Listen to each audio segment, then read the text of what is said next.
Welcome back, everybody, to the Near Memo. I'm here with human teleprompter, Mike Blumenthal, who reminded me to tell everyone he looks great. All right.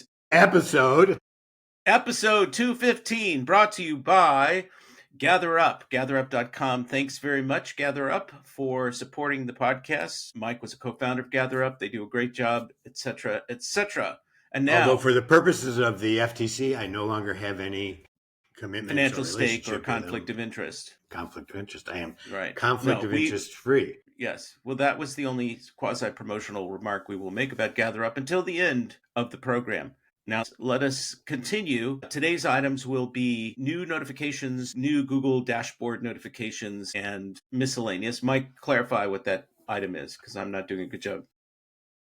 When changes occur in your dashboard, you get a new review, you've been suspended, Google sends out notifications, and yes, that's changed. Great. Okay. Then item number 2 is going to be about the new, it's not really new, but Google is rolling out the local calling feature that gets you, it's an RFQ feature that gets you multiple quotes on pricing from businesses right now in 3 categories, I believe, or at least that's what we seem to see: pet grooming, salons, and automotive. And then it's 4 categories, dry cleaning too, so that we know. Yes, dry cleaning is a very important category to know. People go to dry cleaners near their home or work. They're not doing a lot of price shopping in dry cleaners, but Google may prove us wrong.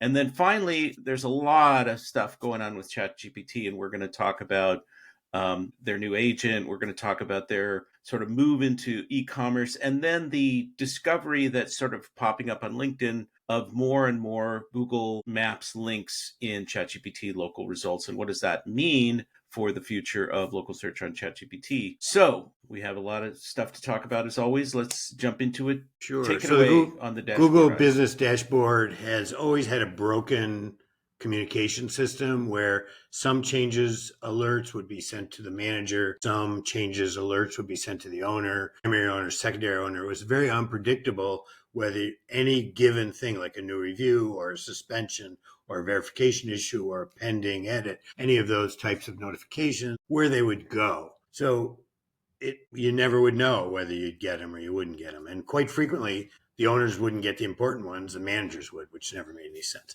So Google has fixed that problem.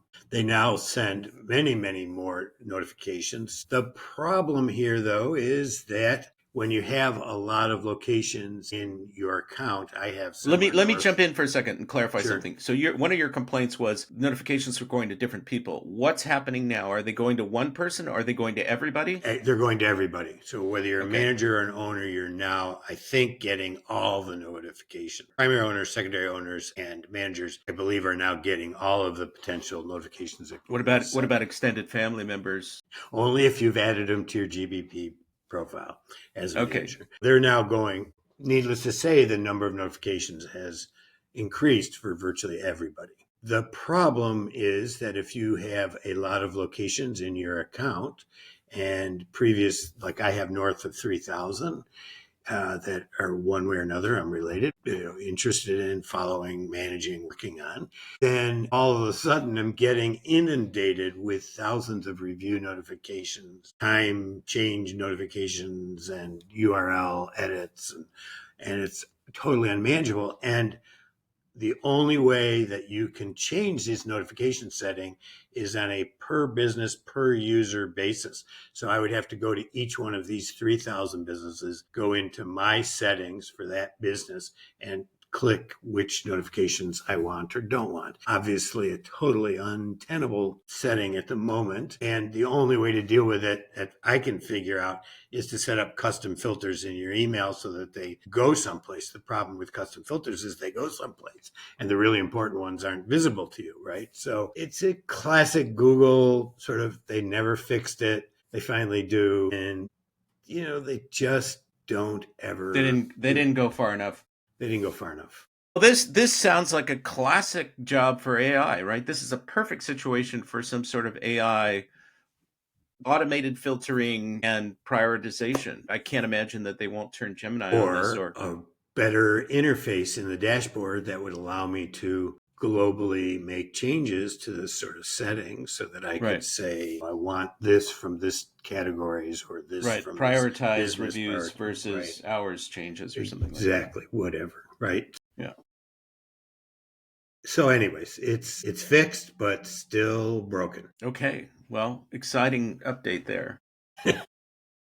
Well, I mean, it's if you're really this becomes a really serious problem for people who are trying to manage these accounts, and hopefully Google will we know that Google listens to this podcast and takes all of our advice to heart and then implements accordingly based on our recommendations. So hopefully they'll do something.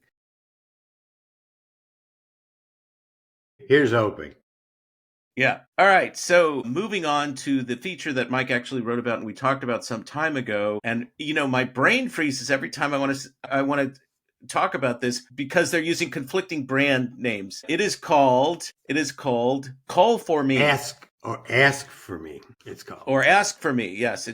See, this is let's just drop a footnote here. Okay, so Google has talked about this as an AI pricing kind of monitoring thing or checking thing.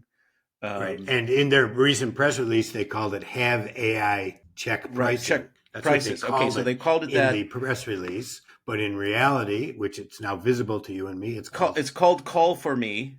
Ask for Me. And Ask for Me. And it says it should be called can Call for Me. Service providers for prices and availability is what Right. It should be called Call for Me because I'm getting it confused with Ask Maps About This Place, which is their AI feature where you can search different information about a single business listing. Yes. Okay.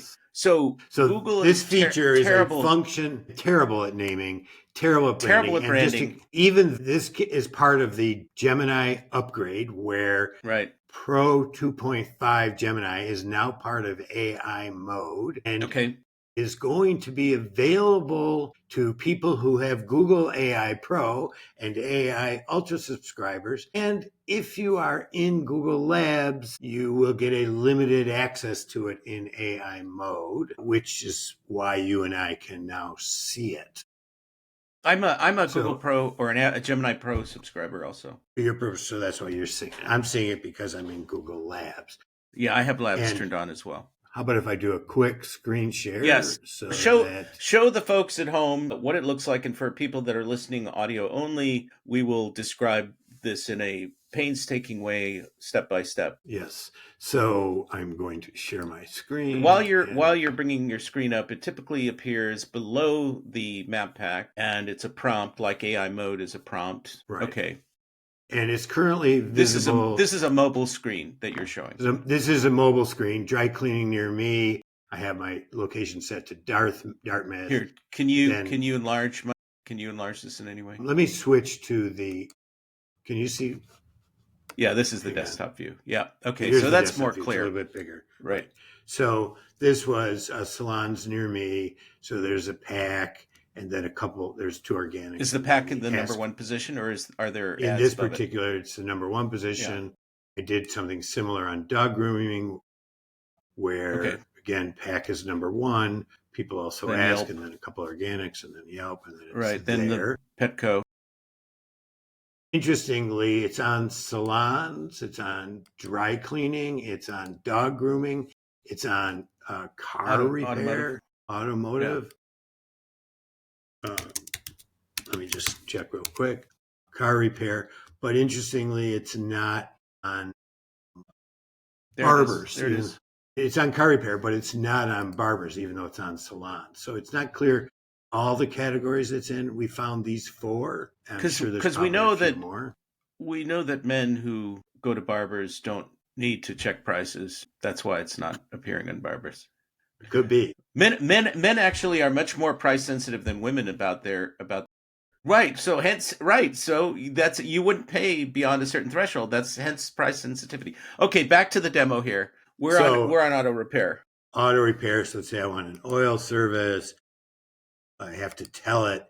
You go through a bunch of menus. It's like a lead gen wizard that you would find on a home improvement site or something, where you're going through a bunch of menus and specifying. Who knows their engine size? I mean, maybe somebody does. I totally know all things about. I know I have my VIN numbers committed to memory. Not true. Well, do you like conventional oil or synthetic oil? I'm going to I was say I on, don't know. it's a momentary digression. I was looking for cheaper car insurance, and I got on the phone with people, and they start asking me about VIN numbers, and I said, "Well, of course I have my VIN number committed to memory." And the woman didn't realize I was being sarcastic. Okay, Yeah, back to the well, you're auto. joking when people who create actuarial tables don't have a great sense of humor. That's all I can Yeah. say. Okay. So I don't know what kind of oil. I mean, it's the greasy kind, right? What do I know? And does my car require an oil change from the dipstick? Don't know. That's a great question. And okay, this is an important, when do you need this? I'm flexible within 48 hours, whatever. So then That's a generic question. They that's a put that generic on other question. And then other you can categories. either have it SMS to you. So, When so do you need Google your haircut? Hair emergency. It's got to happen today. got to happen today. So I'm just going to get it by email and then I tell my location, it summarizes it and then gives you the Then summary it sends it and off. then sends it off. And then it tells you the responses are going to be sent to your whatever you logged in. And then let me just show you what the responses Text look messaging like. or email. Text messaging Right. or email. Text messaging or. So, I mean, Google is clearly gathering a tremendous amount of Data. with this. Or data. You can Then, say data. okay, well, I did. And they send you, firstly, they send you an email that tells you they got the request. That's the first email. And so I did this yesterday afternoon, harassing the local oil change places, 251, and I got a response back exactly 15 minutes later, 306, 50 minutes later. Looks like they went to the top 10. Only 3 responded with pricing. Monroe, Schultz Auto, and Carnot, and then a number did not respond. I think what I'm going to do is coordinate with a couple of these local people and see if I can't get Follow this up with them. recorded. Yeah, work with them and see how this actually sounds on the other end. But what's interesting is that availability is probably tomorrow around 5:30. Get you in today at 4. Available on next Tuesday afternoon. Pricing varied from 65 So Mike is showing an email that contains the business owner responses that the Google business has owner said. responses, right? And, Right. so there's a picture of the business and the conditions under which they can. And you see the reviews, star ratings, and review counts. Right. So these are businesses, these 3 out of, let's call it 10. Do you know for a fact that it's 10, or 4, you're 5, just 6, 7. you're showing 8. Yeah, it shows all the ones. Yeah. Okay. I think it's dependent on market. I mean, my market is On the category. On the category. Yeah, the category and market. Right. Right. Well, so one of the questions here is this going to be just a bunch of spam for these business owners and painful for them because they have to respond to, depending on how popular this feature is, lots and lots of these inbound requests? Or is this going to be a genuine source of new customers and leads for people? And the answer is probably both. In some cases, I would imagine people who are quick to respond or who do respond will get if you were sincerely interested in an oil change, you might go to one of these 3 and they would get a new customer, hypothetically. And just as a note, the business can shut off reception via the dashboard. You can go into the Google Business Dashboard and say you don't want to receive these. And I guess Monroe Auto Service and Tire Centers responded, so I don't know. I was thinking when we tested this months ago, we wrote up a pretty big review of it. Large multi-location chains weren't participating. It was only small businesses. Now it looks like Monroe is involved, so maybe the chains have been included. They've gone to multi-location. Yes. So business can shut it off. I think in something like an oil change, which is very convenience and time driven, I think the one that responded to with the most convenient time would probably get the business. I see a big danger. We've talked about this before of racing to the bottom, lowballing, getting somebody in the door and then saying, "Oh, that was for this kind of oil change, and I didn't understand what the computer was asking me, but your oil change is actually more." Right. But then you're standing there, right?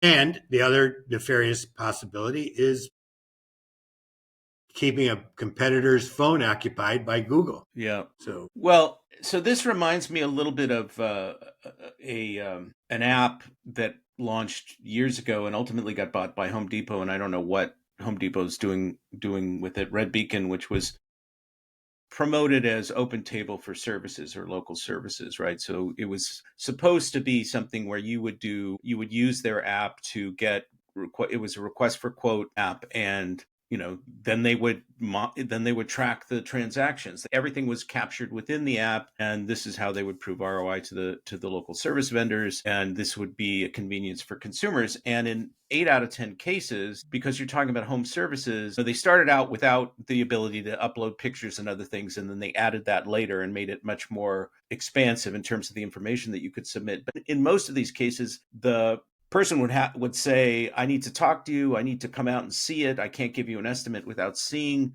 the job. And this is not exactly the same, but there's a little bit of that here. I mean, these are simpler things, right? Yeah, Haircuts, this would work best. Dog grooming. These are people who have kind of a rack rate or a menu of pricing, which is not going to change dramatically. It's a kind of a commodity service. Getting your haircut isn't a commodity service. Pet grooming isn't a commodity service, but oil change kind of is. But the service is a known, identifiable attribute. Oil change, new tires. Right. And this could be useful for consumers who are busy and want to check prices on a service, and they just want to go to the decent. I mean, presumably Google is not throwing any low-rated folks in here. These are going to be the people who are ranked in the Finder, ranked on Google Maps. So this could be useful for people in certain kinds of categories. You're not going to find a lawyer this way. You're not going to find a healthcare provider this way. Any sort of high consideration purchase, probably not. But I am looking for ideas, though, beyond salons, dog grooming, dry cleaning. What categories might it be in? I'm curious if you can think of any others beyond those 4. Well, you put me on the spot. Well, you can think about it and get back to me. But yeah, I'll think about it with one part of my brain as we're doing the rest of the podcast. I mean, okay. I'm sure there are, what are there, 70, 80 Google categories and categories in Google My Business? I mean, how many is it up to now?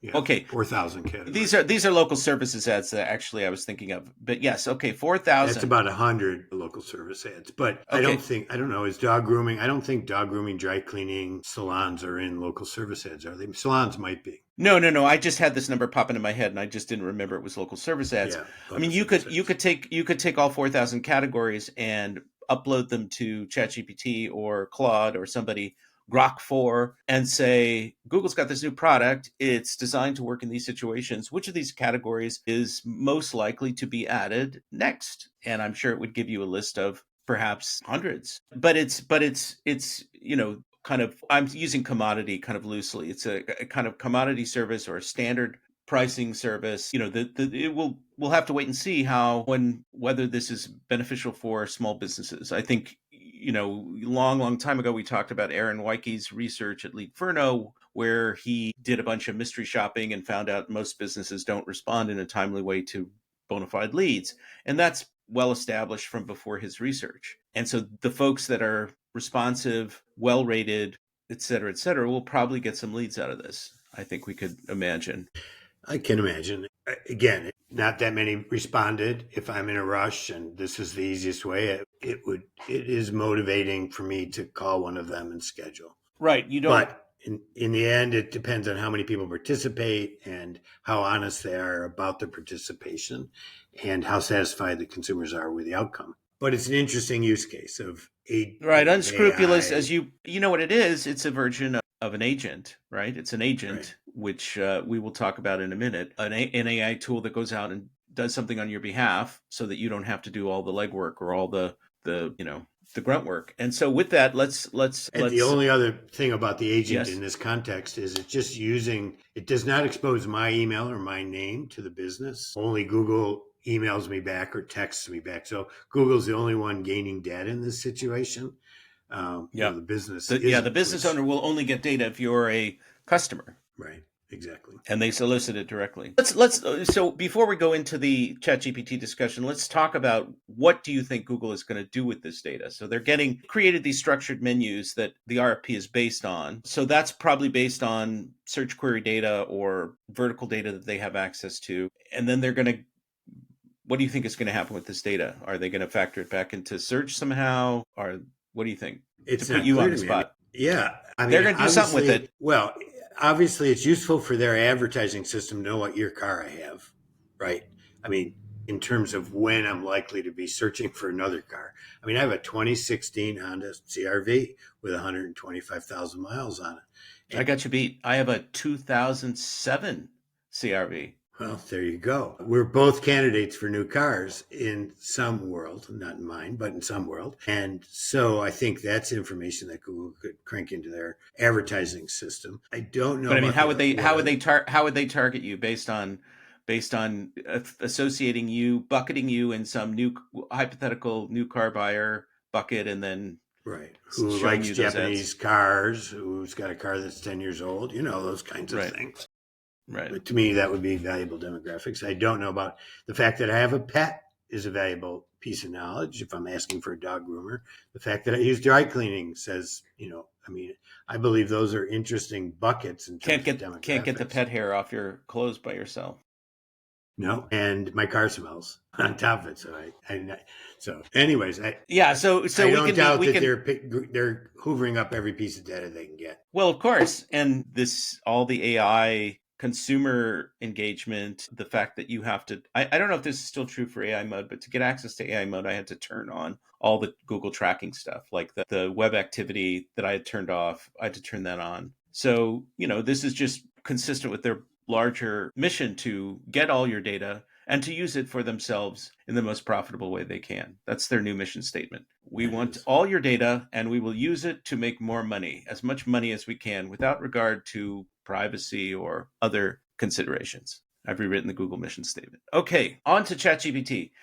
Uh, this whole AI segment moves so quickly, and all the sort of AI adjacent SEO stuff is breaking my brain, I have to say. But ChatGPT did a number of interesting things this week. They introduced quote unquote agent. I think that's a brilliant branding name for them, which combines deep research and their earlier experimental agent operator, and will do a bunch of stuff. There was a report in the Financial Times, I believe, originally, that talked about them investing in e-commerce to drive transactions, and then getting a piece of the transaction, either kind of a affiliate thing or commission or fee, for every transaction that they drove. And then a sort of another thing, not an official announcement, but something that's sort of popping up on LinkedIn. People are starting to see more and more Google Maps links in ChatGPT local results. And that's very interesting.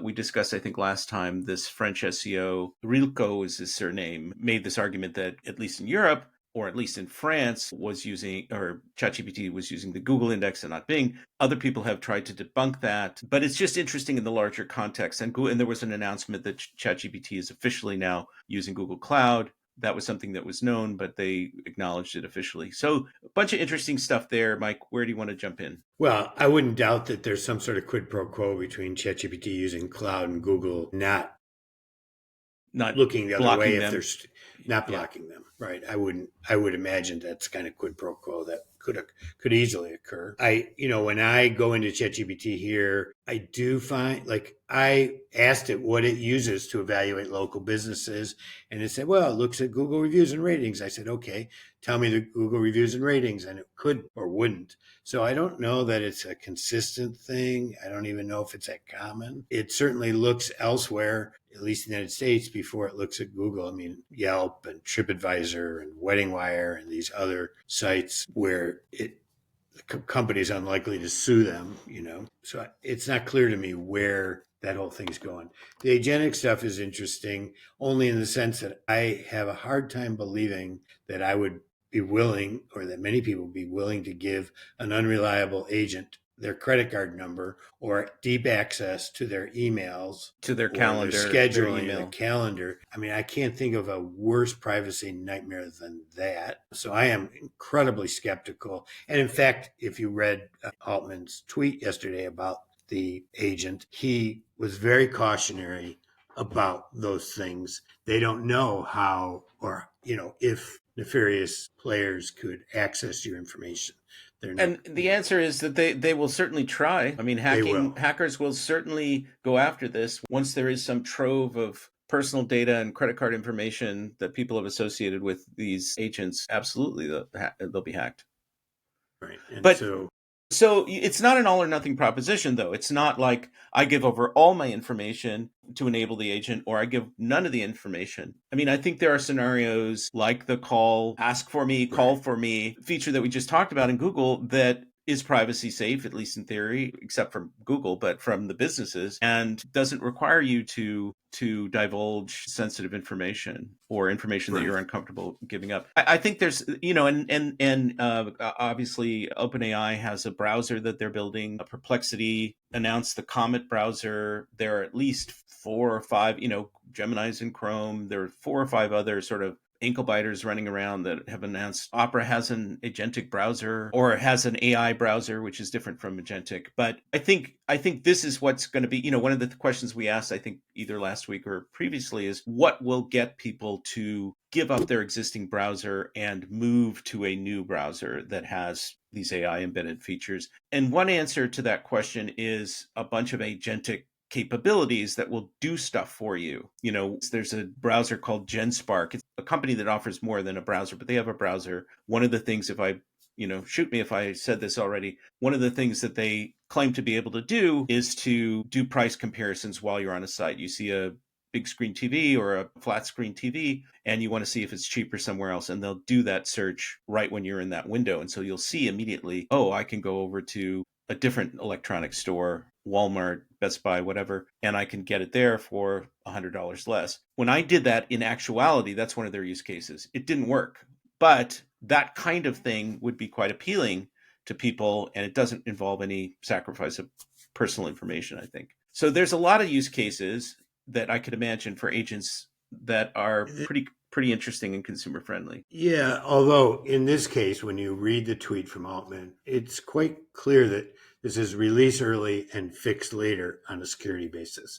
I mean, when the president or the CEO of the company says, we don't know exactly what the impacts are going to be, but bad actors may try to users. Caveat emptor. Caveat emptor. It is full of caveats, one after the other.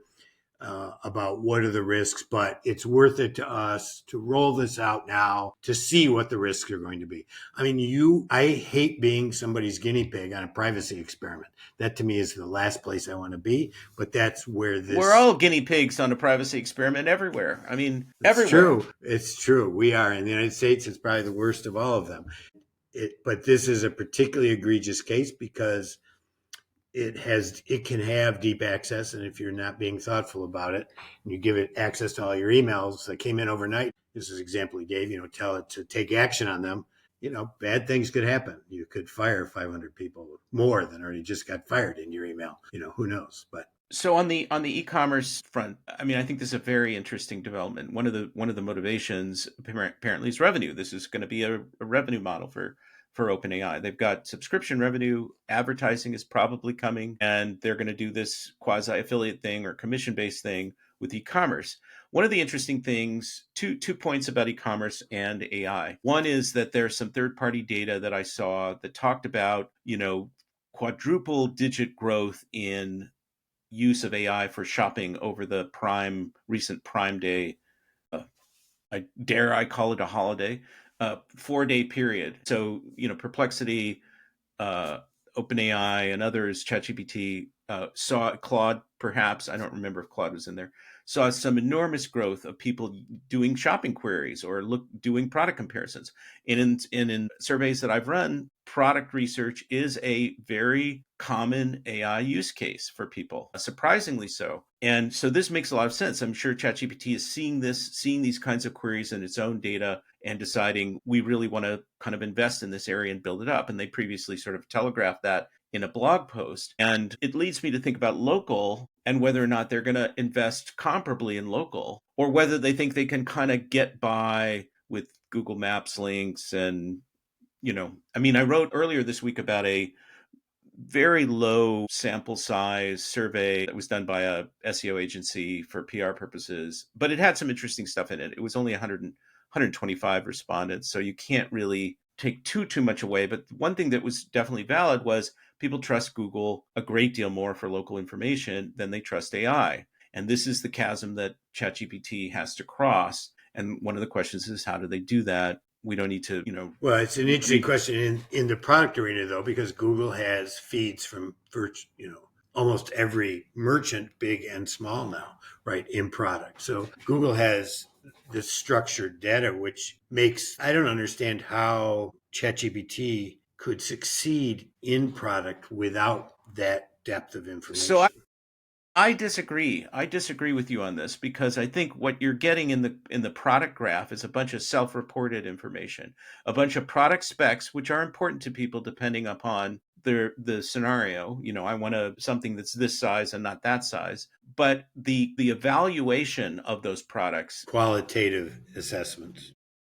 I want to buy a portable battery for blackouts for my home. Which one of these is the best? Which one can run a power refrigerator?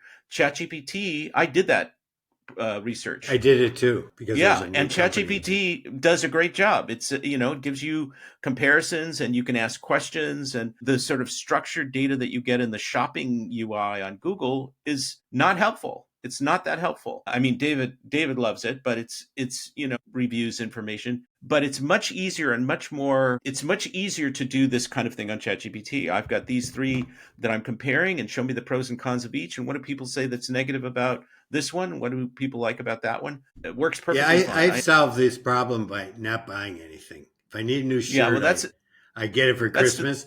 If I need a new car, that's a problem because it takes me forever to buy it. well, I told this story I think before. I mean, I've recently told this story a number of times. This is the hallmark of early onset Alzheimer's, perhaps. I still told this story about looking for, my car was totaled. I was looking for a replacement. I started going to the auto trader and cars.com and Edmunds and Car Gurus and Carfax, and they're all sort of these commodity providers of dealer listings, and they're all sort of structured e-commerce sites, and they're difficult to use. And I just thought, this just sucks. And I went to ChatGPT and I said, this is the kind of thing I'm looking for. I need show me the inventory in my area in this geo, and it did. It showed me dealer listings, and sometimes it was to a directory, and a listing within the directory, and sometimes it was a dealer website. And I found the car that I ultimately bought that way, and it I was had a easier. similar experience this last weekend. Somebody had just bought a new used vehicle, and he That said was it mine was used.